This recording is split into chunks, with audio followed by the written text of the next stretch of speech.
그 우리가 했던 말이 또 이제 하게 되는데 레이건 대통령 있죠. 예. 레이건 대통령이 2차 세계대전 이후에 러시아 연방을 해체한 거 아닙니까? 그렇습니다. 가장 역사적으로 위대한 사람 아닙니까? 예. 2차 세계대전 이후에.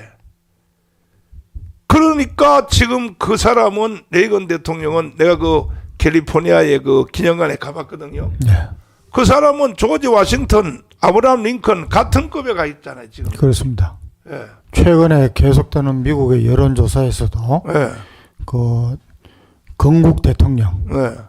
건국을 한 뭐 조지 워싱턴 토마스 제퍼슨 이후에 네. 링컨 다음에 가장 최근에 그 한 번은 우리는 뭐 뭡니까 다른 사람들을 꼽아도 예. 오히려 미국인들은 꾸준히 레이건 대통령이 소련 연방을 해체시킨 그거 하나만으로도 참. 예, 가장 위대한 대통령으로 지금 꼽고 있습니다. 야. 홍덕 목사님. 예. 홍덕 목사님은 저 세종대왕 같은 삶을 그만큼 업적을 남길 수는 없잖아요. 또 이순신 광화문에 광장에 서 있는 거. 그런데 홍덕 목사님 지금 날 만나가지고 지금 예수왕후 복음통일 하잖아요. 예. 그러면 이순신과 그 세종대왕 예. 그 급 이상으로 올라가는 거 아닙니까? 그래 뭐 늘 그렇게 좋은 분 만나 가지고 다 만들어 놓은 레일 위에 그냥 올라타 가지고 쉽게 가고 있으니까 늘 그렇게 고맙게 감사하게 생각하고 있습니다. 아니 근데 통일되면 뭐 평양 평양 그 어제 설교할 때 총독으로. 했잖아요. 네. 통일 대통령 되면 나는 평양 총독으로 북한에 교회 말마다 교회 세우고 그렇지. 만날 그런 환상이라도 가져야 안 되겠습니까? 아니 환상이 아니고 현실로 된다니까. 통일된다 그래가지고 금방 휴전선 철폐할 건 아니거든. 그걸 하면 안 돼. 10년 이상은 거기 우리하고 비슷한 수준 될 때까지 별도 관리해야 되는 거예요. 요거는 딴 얘기를 잠깐 하자면 많은 사람들이요 동서독이 통일되는 걸 가지고 연구하러 가는 학자들도 많고 교수들도 많고 뭐 법률가도 많고 수없이 가는데요. 저 홍덕 목사님 바둑 둘 줄 알아요? 못 듭니다. 못 떠요? 예. 아이 참 바둑 못 뜬 사람하고 대화가 안 돼. 저 전준호 목사님 바둑 둘 줄 알아요? 못 뛰어요. 아 이거 참. 우리 나시린으로 자라가지고 바둑이고 장교 이거는 사탄의 도구로 생각해가지고 윷놀이조차도 안 했습니다. 바둑은요 이런 말이 있어요. 바둑은 내 바둑의 도사인데 바둑은 5급짜리를 10,000명 모아놔도 5급이라는 거예요. 예, 그건 틀림없죠. 맞아요? 예. 그 말이 이해가 돼요? 예, 설교 시간에 많이 들었어요. 아 들었어요? 바둑은 5급짜리를 10,000명 모아놓고 2시간 동안 10,000명이 연구해서 어디다 놓을까 해서 딱 놔도 맹오급이지 뭐. 그건 5급이고 조훈현이가 예. 1초에 딱 놔도 그건 9단이야. 9단이란 말이야. 이게 바둑 사람이 많이 모인다고 그게 뭐가 되는 게 아니고 그러니까 그와 같은 것으로 생각하면은 예를 들면은 지금 독일 통일을 연구하기 위해서 지금 학자들이 많이 간단 말이에요. 거기에 비행기 값해서 뭐 수천 명 뭐 수만 명이 갔을 거야. 독일 동서독이 어떻게 통일됐는가 하면 뭐 경제학자들은 경제학자들대로 예를 들어서 뭐 서독이 통일되기 전에 동독을 지원했다. 그다음에 뭐 방송을 개방했다. 뭐 별도 자기들 말은대로 이론을 다 가지고 와 있어요. 그런데요. 이게 동서독이 통일되면은 통일 비용에 대해서 걱정하는 사람이 한국도 통일이 되면 통일 비용에 대해서 걱정하는 사람이 많아요. 이게 전부 다 바둑이 5급짜리인 거예요. 5급. 그리고 홍동영 목사님 말씀대로 예. 남북한 통일되잖아요. 예. 통일 비용 빵이에요. 빵. 예. 한 푼도 안 들어도 돼요. 왜 그러냐?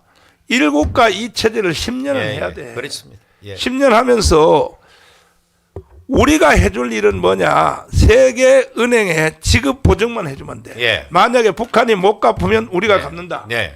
지급 보증만 해주면 전체 세계은행에서부터 통일되면 북한에 대하여 돈을 다 빌려준단 말이에요. 예. 그러면 보세요. 비행장, 항만, 고속도로, 그다음에 개성공단 같은 거 새마을 운동을 다시 하면 되거든, 쟤들이. 그래서 10년 정도만 하면은 우리나라의 거의 한 70% 따라온단 말이에요. 예? 같은 민족이니까.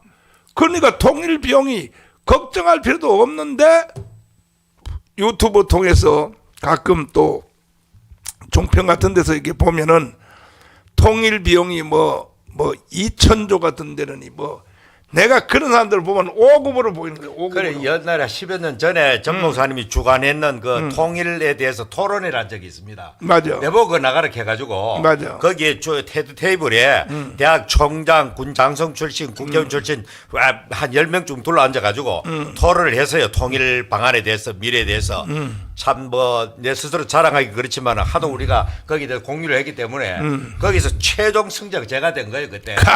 왜냐하면 다른 패널들이 중간에 전부 다 그 언론이 중재 스톱 해버리고 최종적 누가 나면 그 정성호라고 하는 국회의원 출신하고 제가 맞받은 장성호 국회의원 출신하고 그래가 정성호? 장성호 지금은 아니에요. 그 경북대학교 교수 출신인데 그 사람하고 이제 그 마지막 남아 있고 나머지 패널들은 더 이상 말 안 하고 하다가 최종적으로 나머지 거기 했는 분들이 저번 내 편을 딱 들어보는 거예요. 홍 목사님 말이 맞습니다. 이래 보니까 저 이상 저 보니까 막 분노해가지고 막 흥분해가지고 벌겋게 자기 집에 아직 대구 있는데 대구 가서 다시 한번 더 하자 이가 돼요. 그래 알겠다 했는데 그러면 연락 없네. 황정은 장군님. 예.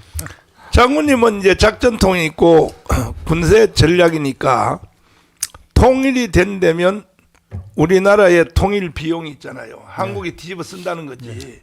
예를 들어서 물이 이제 한 병 같으면 이 물을 절반을 북한한테 따로 줘야 되니까 그 우리나라가 다시 서독처럼 다시 내려갔다가 다시 올라와야 된다. 이렇게 이제 생각을 하는 경우가 많거든요. 실제로 네. 실제로 목사님 저도 그 전 세계에서 네. 같은 민족으로 네. 분단이 되었다가 통일된 예는 동서독이 유일합니다. 그렇죠. 그래서 우리가 저도 뭐 대령 때부터인가 한미연합사 있을 때부터 네. 독일 통일을 그 뭐 많이 약간 들여다봤습니다. 네. 들여다보고 우리가 배울 점은 배워야겠다 해가지고 했는데 목사님 말씀하신 대로 네. 뭐 각 전문가별로 이제 보는 안목이 다른데 그렇죠. 경제학자들은 결론이 그때 어떻게 나 있었느냐 하면은 네. 독일이 그러니까 45년도에 저 패전하고 난 뒤에 네. 동서독이 갈라졌지 않습니까? 그렇죠. 그 상태에서 있다가 1990년 말에 통일이 됐으니까 그렇죠. 거의 뭐 35년이죠. 네. 그런데 그동안에 독일 서독이 네. 그 서독과 저 동독의 차이는 지금 우리 한국과 북한의 차이보다는 좀 저거 덜하지만은 네. 그때도 상당한 그게 있습니다. 맞아요. 그러니까 이제 그때 이야기한 것이 제가 기억나는 것이 네. 첫째는 경제학자들은 전부 목사님 말씀하신 대로 네.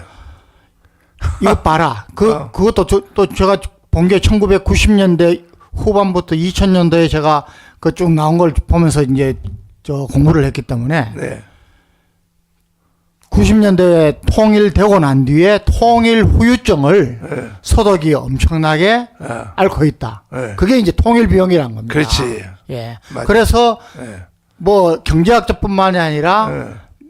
대부분의 그 결론이 뭐냐면은 독일 통일에서 동서독 통일에서 배워야 할 것은 서독과 동독이 어느 정도 서독이 지금 목사님 말씀하신 대로 네. 일국과 이체제처럼 네.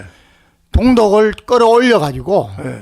서독과 어느 정도 최소한 60~70%까지 끌어올려 가지고 그 다음에 실질적인 통일을 하면은 네. 그런 통일 비용에 대한 그 부작용이. 후유증에서 네. 벗어날 수 있다. 아. 그래서 우리는 이걸 타산지석으로 삼아서 해야 된다. 대부분의 결론이 그렇게 납니다. 아. 예, 그런데 네. 저는 이제 그때 뭘 착안했냐면은 네. 그 30년 동안 네. 빌리 브란트부터 뒤에 저 아디나워 콜 때 이제 맞아요. 저 통일이 됐는데 사실 독일 통일은 우리하고 좀 많이 다릅니다. 많이 다른 것이 서독이 동독에 공짜로 갖다 준 돈이 거의 없습니다. 뭐 하나를 갖다 줘도 반드시 저 단서를 붙입니다.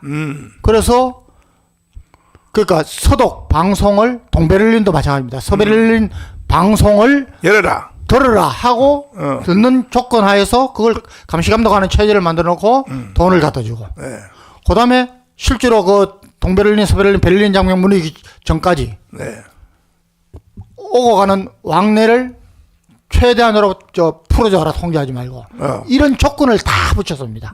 그리고 그 액수가 목사님 놀랍게도 30몇 년간 몇 대 수상을 거쳐서 동독한테 준 액수가 그때는 저 서독이 우리보다 훨씬 잘 자랐지 않습니까? 그렇죠. 우리가 김대중 때 네. 또 노무현 때 네. 그냥 갖다 바친 돈보다 훨씬 적다는 겁니다. 하하. 그래서 저는 그것을 보면서 기가 막혀. 야, 이거 정말 독일 사람들은 아주 그 좀 철저하다. 그런 계산이. 그리고 빌리 브란트부터 동방정책부터 해가지고 그 뒤에 아데나우 콜까지 오면서 몇 대 수상을 뭐 슈미터도 있었고 지났지만은 꾸준한 그런 걸 해온 겁니다. 네. 그걸 지킨 겁니다. 그런데 우리는 심지어 세계 역사상 이런 일 없지 않습니까? 적국이 북한에 우리가 준 돈으로 지금 핵무기를 개발해가지고 우리가 지금 저 고통을 받지 않고 있습니까? 그러니까 이런 것처럼 목사님 말씀대로 저는 그때는 그런 생각을 못 했는데 네. 목사님 말씀대로 네. 통일되면은 네. 여러 가지 그 방법은 여러 가지가 있습니다. 그리고 통일은 반드시 돼야 되고, 돼야 되고. 저 자유 통일 돼야 되는데 네. 그 방법은 목사님 말씀하신 대로 그런 방법을 쓰면은 네. 우리가 국가 재정에 무리가 가지 않고 할 수 있는 게 얼마든지 있다는 거죠. 근데 지금 저 중고등학생들한테 여론조사해 보면 90%가 통일하지 말자고 이렇게 맞습니다. 나와요. 이것도 잘못된 겁니다. 그거 잘못된 거예요. 예, 왜냐하면은 이제 어릴 때부터 이제 이 친구들은 네. 아니 우리끼리 잘 살면 되지. 맞아요. 바로 그거야. 왜 못 사는 북한에 해가지고 동족 개념도 없고 네. 이런 거- 정말 이제 우리 그 크리스천들이 한국 교회가 북한을 해방시켜 가지고 저 자유롭게 하나님을 믿게 하는 이런 데에 있어서 우리만 이렇게 갖고 있지 대부분의 사람들은 목사님 말씀하신 대로 야, 뭘 통일하냐 우리 잘 살면 되지. 맞아요. 예. 현준환 목사님. 예. 아니 지금 중고등학생들이요. 예. 통일을 하지 말자는 것이 저 90%야. 예. 근데 이제 저도 보고 젊은 세대들이 통일을 하지 말자. 근데 그런 면이 있는 것 같아요. 아까 황 장군님이 지금 말씀하신 것처럼. 특별히 여자애들. 예. 여자애들은 군대도 안 가잖아. 예. 그러니까 통일 반대지. 네. 지금 한국이 제일 좋다 이거지. 네. 예. 그런데 이제 그 중에 하나가 황 장군님 말씀하신 그 부분하고 네. 그다음에 또 하나 뭐냐면은 그 거짓 평화를 김대중이 때부터 계속 했지 않습니까? 그렇지. 그러면서 이제 계속해서 돈도 갖다 주고 다 맞아. 했는데 맞아. 저놈들이 형편없어. 맞아. 이 대한민국에 대해서. 근데 어떻게 저런 애들하고 같이 사냐. 저렇게 하는 사람들이. 그러면은 그 환상을 김대중이가 심어줬잖아요. 네. 이렇게 잘 갖다가 주면. 맞아. 형님이 돈이 있는 사람 좀 갖다 주면. 햇빛 정책. 예, 햇볕 정책을 해가지고 그렇게 할 줄 알았는데. 햇빛을 비춰주면 예. 옷을 벗는다. 벗을 줄 알았는데. 아. 오히려 그 속에다 핵을 넣어가지고. 김대중이가 이 얘기했던 것이 거짓이라는 것이. 이게 이제 우리 대한민국의 어린 아이들까지도 인식이 된 거예요, 지금. 아니 전라도 목사가 김대중에 대한 한이 네. 나보다가 더 세. 아니 나는 아까 내가 그 얘기 하려고 그랬는데 어. 대한민국 우리 5,000년 역사에서 가장 위대한 분은 나는 이승만 대통령이라고 생각을 해요. 그렇지. 세종대왕보다 더. 그 다음엔 정강훈 아니야? 거기는 이제 정광훈 목사님은 이승만 대통령하고 한 급이죠. 이야. 예. 짜장면 사줬어. 이따가 내가. 근데 가장 대한민국을 근대사에 있어서 해를 끼친 사람이 누구냐? 그게 김대중이거든요. 그건 사실이야. 김대중. 그래서 이 김대중이가 대한민국을 갖다가 가장 해를 끼친 사람인데 그래서 이북에서는 김일성이 이남에서는 김대중이 그래서 이 두 사람이 아까 늘 얘기하지만 김대중이가 몰라가지고 그래가지고 순진하게 그랬다 그런 멍청한 사람이고 만일에 알고도 그런 내용을 알고도 했다면은 저놈은 악한 놈이에요. 맞아요. 그래서 김대중이는 간첩이야. 이건 완전히 대한민국을 갖다가 이북에다가 맞아. 갖다 집어넣은 맞아. 원흉이고 또 하나는 지금 뭐 이재명이니 이런 그 좌파들이 막 하는 것에 모든 씨앗을 박헌영이가 뿌려놓고 그렇지. 그걸 정치적으로 이걸 했던 사람이 누구냐? 김대중이잖아요. 아, 그 김대중이 다 후예들이 맞아. 지금 일어나가지고 그렇지. 그 장악을 해가지고 지금도 속고 있어. 네. 국민들이 속고 있어. 절반이 속고 있다고. 심지어